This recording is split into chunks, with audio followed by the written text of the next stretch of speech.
So today's lesson is titled The Rise to the Streets of Memphis. It's an autobiography by Richard Wright, and it begins on page 110.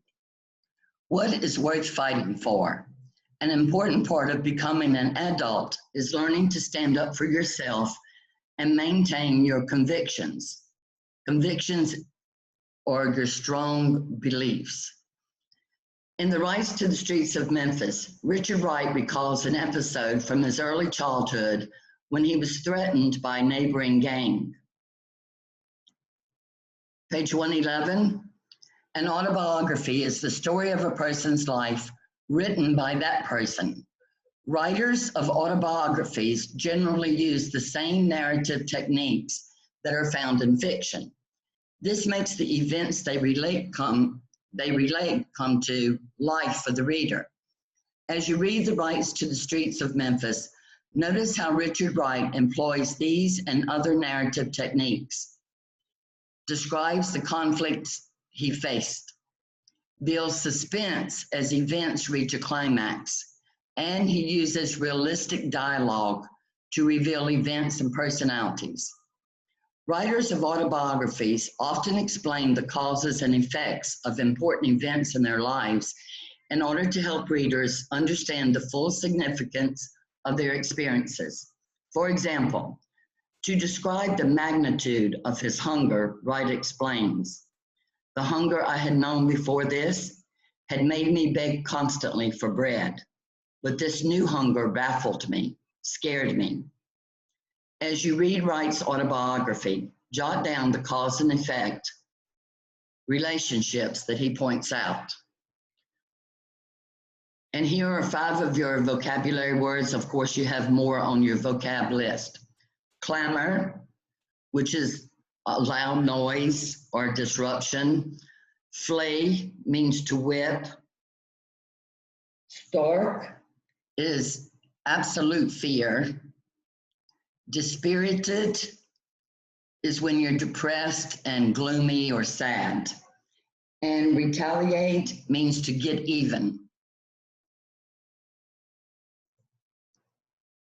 Let's read a little bit about the author. A hard beginning. The son of a sharecropper and a teacher. The son of a sharecropper and a teacher, Richard Wright grew up in poverty in the South. Because his family moved often and his mother became ill, Wright attended school irregularly. He dropped out of high school after only a few weeks and then traveled the country, working at odd jobs. Brilliant but troubled, he read widely. He also wrote powerful stories that earned him respect and recognition. After establishing himself as a writer with the success of his novel, Native Son, Wright moved to France in 1947 to get away from the racism he had experienced in the United States. He settled in Paris and became a French citizen, continuing to write until his death. Memphis in the early 1900s. This excerpt from Wright's autobiography, Black Boy, deals with a time when Wright was living in a tenement in Memphis, Tennessee. In the early 1900s, African Americans experienced harsh economic conditions in Memphis and other cities throughout the South. Federal welfare efforts such as subsidized housing, food stamp, and aid to dependent children did not exist. Most of the jobs available to Black men and women paid very low wages. Like Wright's mother, many Black women worked as poorly paid domestic servants. All right, page 112.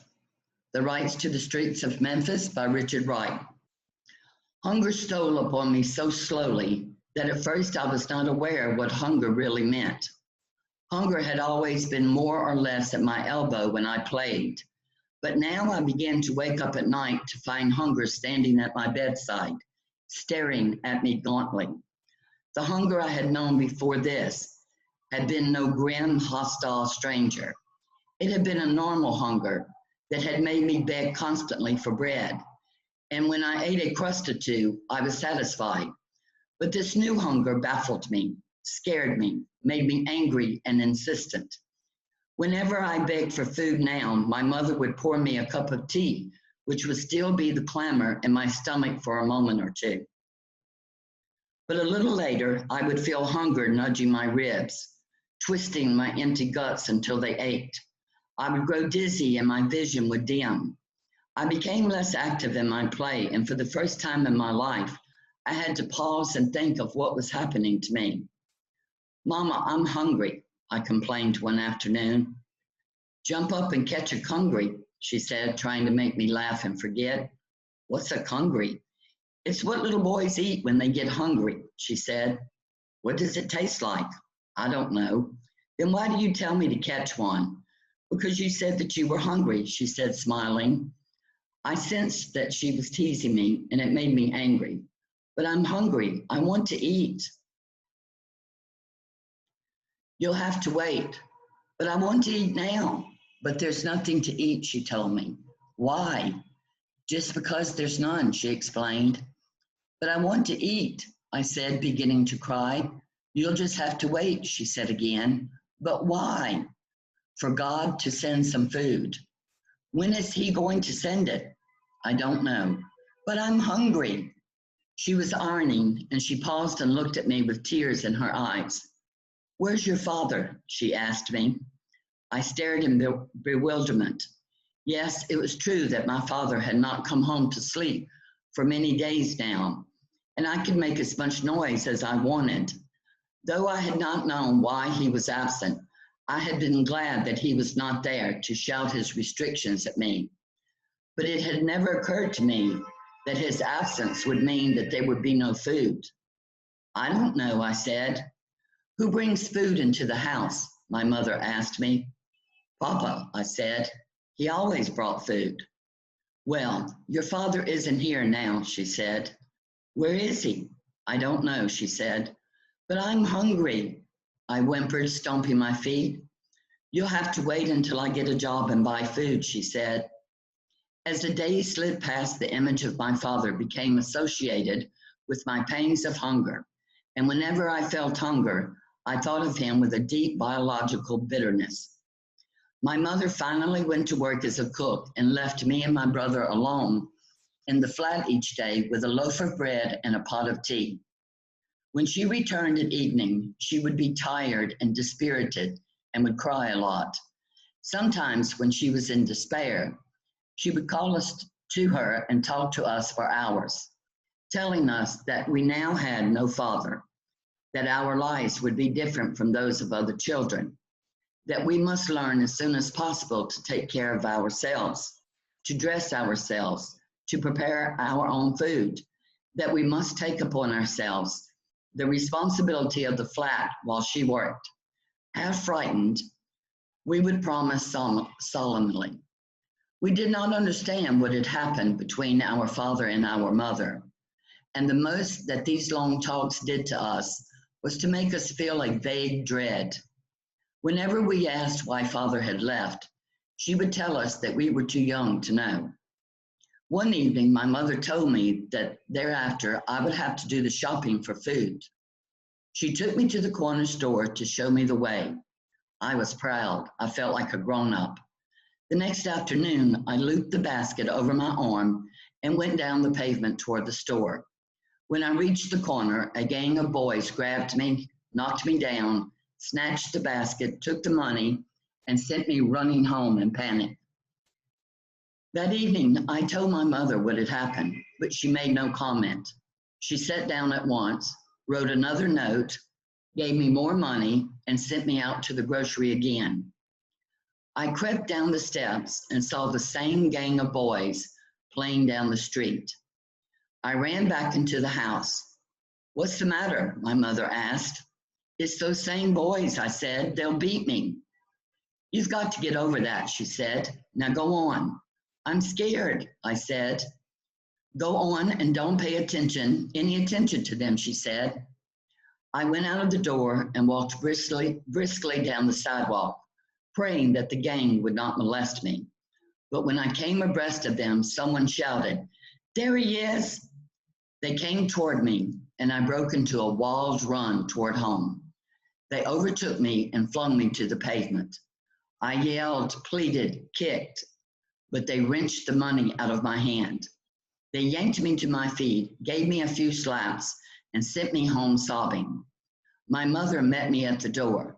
They beat me, I gasped. They took the money. I started up the steps, seeking the shelter of the house. Don't you come in here, my mother warned me. I froze in my tracks and stared at her. But they're coming after me, I said. You just stay right where you are, she said in a deadly tone. I'm going to teach you this night to stand up and fight for yourself. She went into the house and I waited, terrified, wondering what she was about. Presently, she returned with more money and another note. She also had a long, heavy stick. Take this money, this note, and this stick, she said. Go to the store and buy those groceries. If those boys bother you, then fight. I was baffled. My mother was telling me to fight, a thing that she had never done before. But I'm scared, I said. Don't you come into this house until you've gotten those groceries, she said. They'll beat me, I said. Then stay in the streets, don't come back here. I ran up the steps and tried to force my way past her into the house. A stinging slap came on my jaw. I stood on the sidewalk crying. Please, let me wait until tomorrow, I begged. No, she said, go now. If you come back into this house without those groceries, I'll whip you. She slammed the door and I heard the key turn in the lock. I shook with fright. I was alone upon the dark, hostile streets, and gangs were after me. I had the choice of being beaten at home or away from home.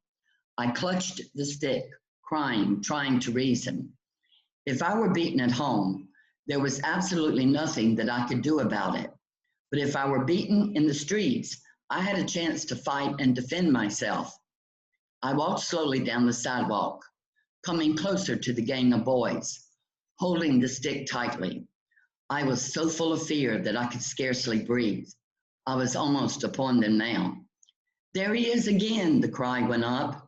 They surrounded me quickly and began to grab for my hand. I'll kill you, I threatened. They closed in. In blind fear, I let the stick fly, feeling it crack against a boy's skull. I swung again, lamming another skull, then another. Realizing that they would retaliate if I let up for but a second, I fought to lay them low, to knock them cold, to kill them so that they could not strike back at me. I flayed with tears in my eyes, teeth clenched, stark fear making me throw every ounce of my strength behind each blow. I hit again and again, dropping the money and the grocery list. The boys scattered, yelling, nursing their heads, staring at me in utter disbelief. They had never seen such frenzy. I stood panting, egging them on, taunting them to come on and fight. When they refused, I ran after them and tore out for their homes, screaming.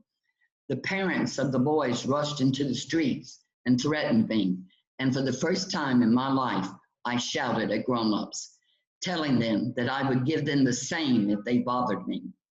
I finally found my grocery list and the money and went to the store. On my way back, I kept my stick poised for instant use, but there was not a single boy in sight. That night, I won the right to the streets of Memphis. All right, let's go back to page 111. I'm sorry, page 112.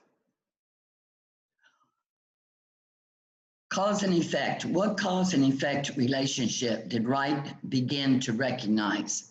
If you know, raise your hand.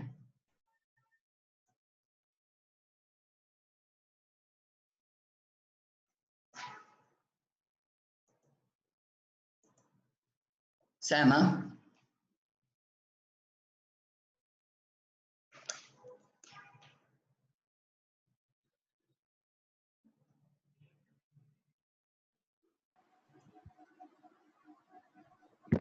Sama, can you answer it? Yes. Okay. When father left them and there was no food, this is the cause and the effect that they were all hungry, and that's Yes, he began to recognize that this new, more frightening kind of hunger was causing him to feel different.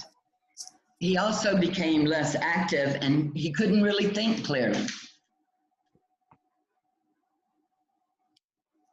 Okay? okay.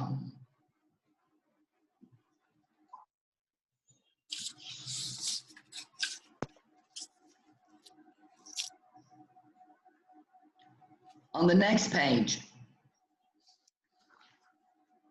page 114, reread lines 39 through 56. What life-changing event does Wright reveal through dialogue?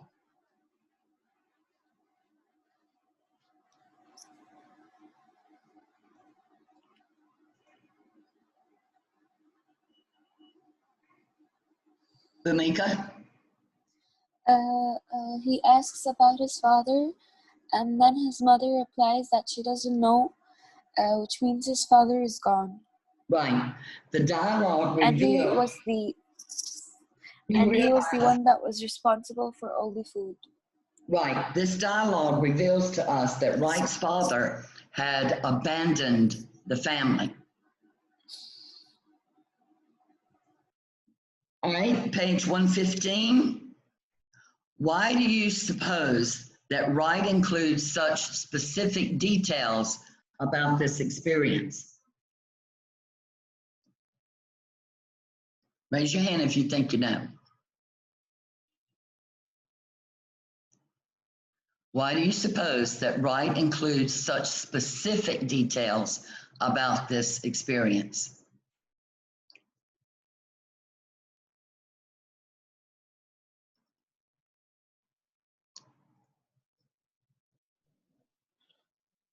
Janaguda? Because it shows how much he acted different between the first time and the second time he saw the boys. And after his mom gave him the stick that he can defend himself with. Thank you, Jana. Anyone else have a different answer? Hannah Yasser? He wrote such specific details to help us visualize and to help us feel how he felt at that time. Exactly. He used such specific details so that the reader can vividly see the events that he describes. The details also help build suspense, and it sets the scene for Wright's next encounter with the gang of boys. Thank you, Hannah. Reread lines 91 through 94. Wright uses strong verbs in a series like yelled, pleaded, and kicked to help readers visualize the attack. So pay close attention, okay? Authors often use a series of verbs or verb phrases because they want to emphasize the action and create drama and give more life to the story, to their writing. The verbs also convey a rapid sequence of actions and sometimes indicate increasing intensity in the story, okay? Page 116. What effect did the fighting have on Wright's personality?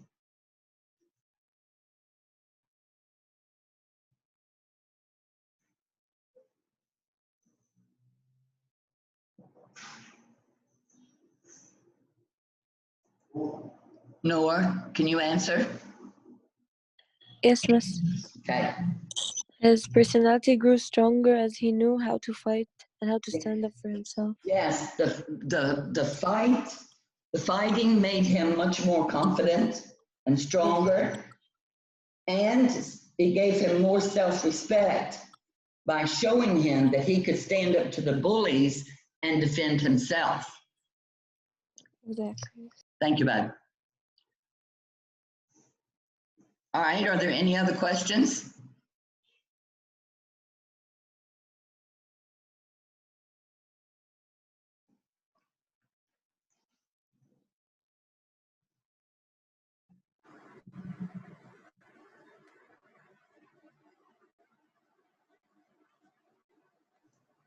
No one has any questions?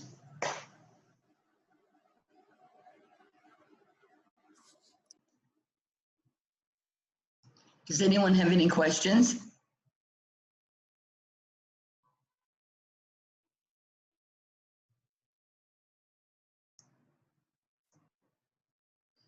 Does anyone have any questions?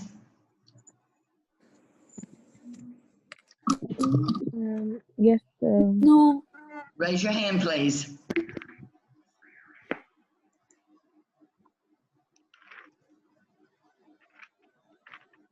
Yes, Jana. Where is the setting? Where's the what? The setting of the story. Where's the setting of the story?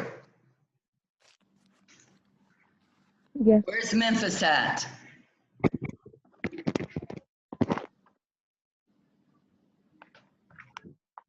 No one knows where Memphis is? Memphis is, okay, tell us. It's a country. It was a part of Egypt in the No, time. you are right, Time but in this case, Memphis Egypt. is in the U.S. in the state of Tennessee. Okay, and it was during the early 1900s. Anyone else have another question?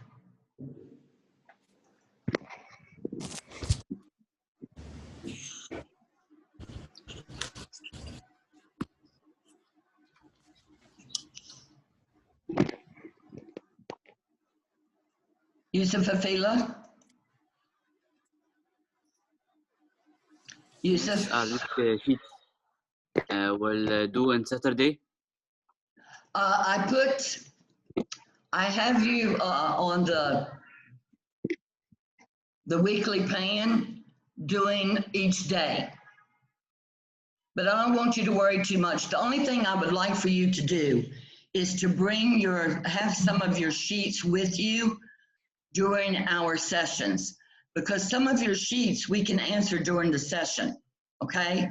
So you all need to have your sheets with you at all times for the story. Jana, do you have a question? Oh, Muslim, thank you. Okay. Are there any other questions?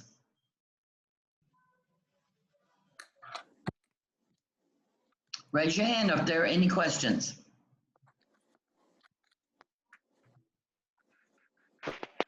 Okay, so the next session we have will be the one after this, of course. If you would like to have your sheets with you, if you have any questions, especially the comprehension questions, maybe we can answer some of them together, okay? Okay.